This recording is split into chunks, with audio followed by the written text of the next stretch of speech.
Welcome, and thank you for joining for another whiskey review. Today, we're going to take a look at the new Springbank 10 Local Barley. Dustin, this time, all bourbon. Thank you. As opposed to last year's all sherry.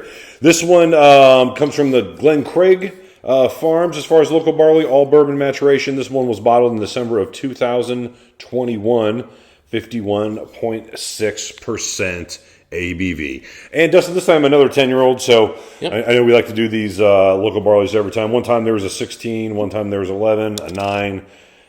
The rest have been 10s. The rest have been 10s. I think there was one like 30-something like way back in the day, but you know. Maybe we tried to get that. Yeah, sure. You got $8,000? It was not cheap, Dustin. It was not cheap. But yeah, Springbank came around here again here recently, so we were able to pick up the new 25, a couple of these new Springbank 10s. Again, last year was all sherry. We liked it, but we weren't blown away by it because, as I said in that review, which I watched before earlier today, that isn't local barley to me. You know what I mean? No. I couldn't taste any of it. So this one here is very light. Yes, Dustin. it is. Very, very, very light. Came in at a fairly low proof as well. I mean, this is at, 51.6. That's probably the lowest I've seen these. Whew, lovely. Right away, just very bright vanilla, light citrus. Vanilla waffle. Just, I mean, I smell barley. I mean, like, barley, it sounds like, you know, oh, yeah, it's local barley, of course. But I mean, this smells like just nice barley notes. Yeah, just like a good, Octomore or Port Port Charlotte. Charlotte, yeah, especially some of those local ones that they do. They're special editions. This is really vanilla forward. Light touch of salt on here. Little bit of coastal brine. You're right. I don't know if it's brine. I just get a hint of salt. It's like, you've got this vanilla, you've got this barley, and you're cooking something, and you've added just a little dash of salt in there. I mean, that salt goes with the funk, so sometimes I think of that as seashore to some degree. You're right. There is a little funk at the end. It's a little citrusy, but you have to really dig for it. Very clean. Yeah. Local barley. Exceptionally clean on the nose. I don't want to say simple, but I would say it's very straightforward. Sure. Yeah, simple would imply one or two things. There's 4 or 5 flavors. Yeah, there's a lot of nice stuff going on here, but it's very straightforward. It's just a sweet, easy nosing, beautiful, beautiful whiskey. I mean, definitely don't get any age notes. Don't get any youth notes either. I don't get that ugly off the still kind of thing coming that a 10-year-old could potentially have. I don't get any, no wort notes, no, they took way too wide a cut kind of a thing going on here. None of that. No metallic still elements here. Very clean. But again, almost no oak either. I mean, it's just very... The no oak thing doesn't shock me. It's a 10-year-old whiskey. Yeah. Well, I'm just trying to put the perspective. This is 10-year-old whiskey without any of the markers of a poorly aged whiskey, but no markers of an aged whiskey. Everything is out of the way. This is just barley and Springbank. Yeah. It's like, hey, guys, we want you to know what this farm tastes and smells like, and here you go. The sugary vanilla note is really strong in this, though. It's not like funky like I get with a lot of Springbanks, although the funk is right there. For me, the citrus and the vanilla is incredibly churned up on this one. And obviously there's no sherry here to get in like any tannins or like none of that is in the way. No European oak. No. I mean, not that I don't like a little bit of sherry in these local barleys, but I got to tell you, between only sherry and only bourbon on the nose. Give me the bourbon. Give me the bourbon. All right, Mike, palate. Whole new element, man. It's big. It's bold. It's in your face. It's bringing the brine heavy. The vanilla's still there. The barley notes are definitely playing in there. You're getting coastal elements, and you're getting this really nice citrus. Way stronger than that Hazelburn 10. Way more intense.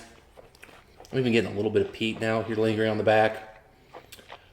Where this varies from like a traditional Springbank is that this is a little spicier, sharper.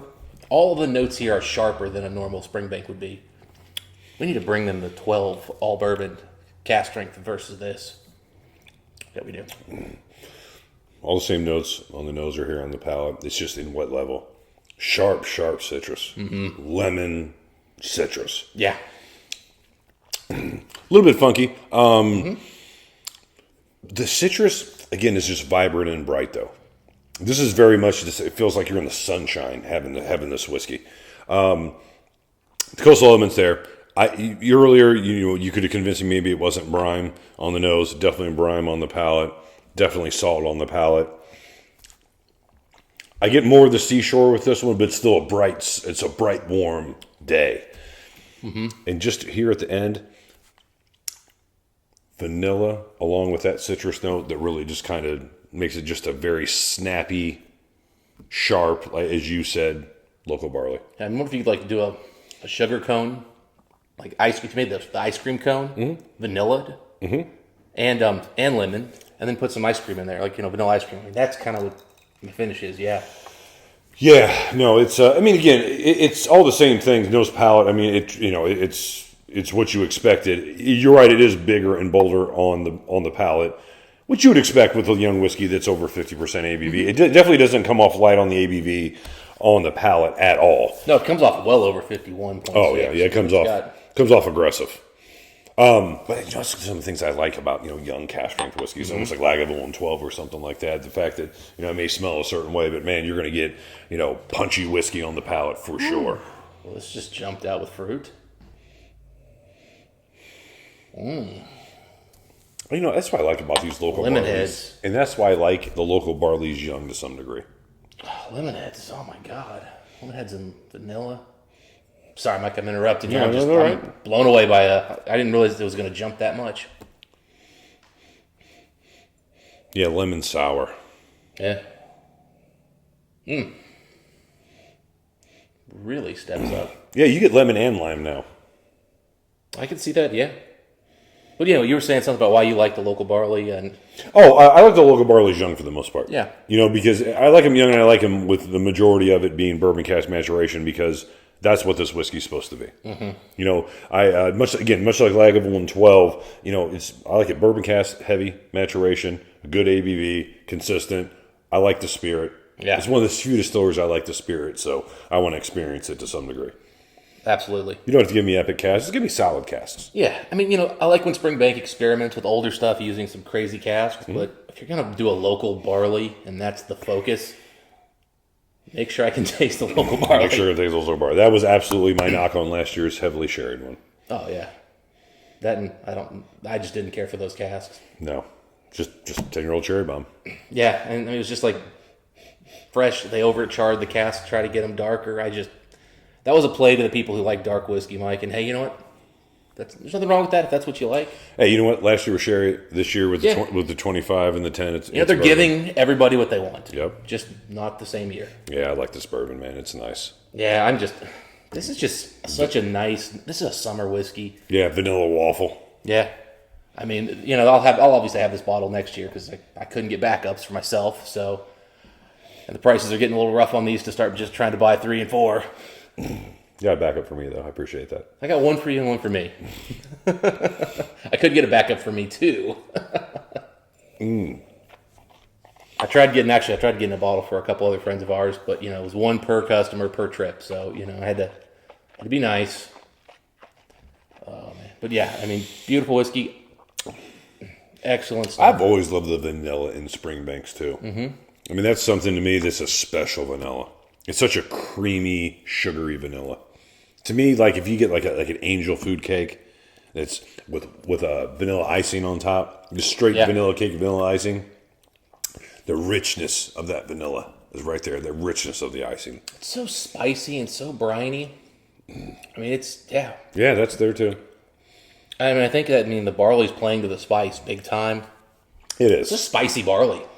The spice, the barley, and what. There's not really oak note, but I kind of think that the barley note there's a slight oak twinge to it. It's definitely spent time in oak, but yeah, it's not simple, but it's straightforward. However, I will say that explosive citrus brine spice thing that hits you like mid palate, that ain't subtle. No, it's not for the faint of heart. That's for sure. No, it's big, it's bold. That's what's fun about year after year going back to the distilleries that we enjoy the spirit of. Your Ardbegs, your Laforigs, Lagavulin, Springbanks. Highland Parks, at least it used to be. you see it in a different light, and you can appreciate it from all aspects. Dude, how good would it be if Ardbeg just put out a 10 cask strength from a different, growing method every couple years? Oh, or just Incredible. or like Lafroig did a normal 10 and a cast strength 10. Yeah. How Just hard can it let be? the Ardbeg malt shine through instead of every year having these one-offs with weird wine casks and messed up fermentation. And again, man, I like sherry, young sherry whiskeys. I love the Macallan, the cast strength series. Sometimes they put a 10-year-old age stamp. Sometimes there's an NES. Young punchy sherry whiskey can be good too. But for the distilleries that I like the spirit on, man, just do a young cast strength whiskey, bourbon cask maturation. There's a reason I like your distillery. yeah, you're not selling this whiskey to us because of the casks you're sourcing. You're selling it because of the malt you are producing. And there's a reason why, people consistently consider Springbank in their top 3-4 distilleries in the world. God, I tell you what, that vanilla note is incredible. It's so dense. I always get a good vanilla note in Springbanks, especially local barleys. Yeah. This one's definitely taken a much more... This is on the better end of the vanilla local barley notes. Yeah, the nose on this thing is epic. I mean, it really is. All right, buddy. So let's get to it. Where are you as far as a whiskey score on this one? I'm letting you go The first. nose is starting to make me want to shift my answer here, but I'm going to stick with 89. I was going to go... I mean, the nose could be a 91, but I think 89 is the right score. The nose is definitely pulling it towards a 90, though. I agree. The nose is the best part about this whiskey. Not that I don't like the palate. It is good. But I'm in an 89. I'm slightly lower than you. I was 87, 88 on this one. I really like it as far as a local barley. 87 was too, though. But straightforward. I like what they did. I like the cast strength. Good oily, viscous, strong whiskey. 88 is still a very, very good whiskey score. I'm glad I have a bottle as a backup. Yeah. What do we pay for these? $250 a piece? They're about $250 after tax, so... 80, that's an 89. Yeah. Yeah, we're right in the same. We're right in the same. It's definitely worth the price. I mean, yeah, I miss these being 180 instead of 230 plus tax, but hey, Whatever. the market's happened. What did I say? Cool. You said, hey, by the way, they went up. I'm like, well, to what? Like, it'll be about 250 after. I'm like, all right. Yeah. Let's get it moving. Let's get it moving. How many can you get? I'm like, I'll see what I can do. Right. That's always the response. All right. Anyway, so yeah, that's our take on this current local barley 10. Another really good example of why we love Springbank. Yeah. Beautiful whiskey, beautiful 10-year-old whiskey. Regardless of the price and the score and everything else like that, the fact that you can make a 10-year-old whiskey this good, Yeah. you got a lucky distillery. They're putting all the other distilleries to shame. Yeah, such And a good one. 15,000 bottles again. Like, they upped the production this year and didn't drop the quality. No. A+ from Springbank there. Yeah, another good one. We got the 25, or say you got the 25 from this year too. Is that all bourbon as well? No. No? Okay, so we'll get to that one here shortly for you too. But we asked a few people on our last Springbank review which one they thought they wanted to see. So I think by 1 or 2 votes, this one won. Barely won, and so I think we're going to hold off on the Springbank until maybe a sort of an anniversary review. We're almost to 400. Anyway, those are our thoughts on the whiskey, guys. Let us know what you guys think if you had a chance to try this one. 15,000 bottles, you get your hands on them. They can be had for money, as we've said before. Our UK friends are looking at us going, a lot of it. Yes, that's all a matter of sacrifice. But yeah, I'd like to know what you guys think if you had a chance to try this one. Kind of controversial, just like last year's being all bourbon.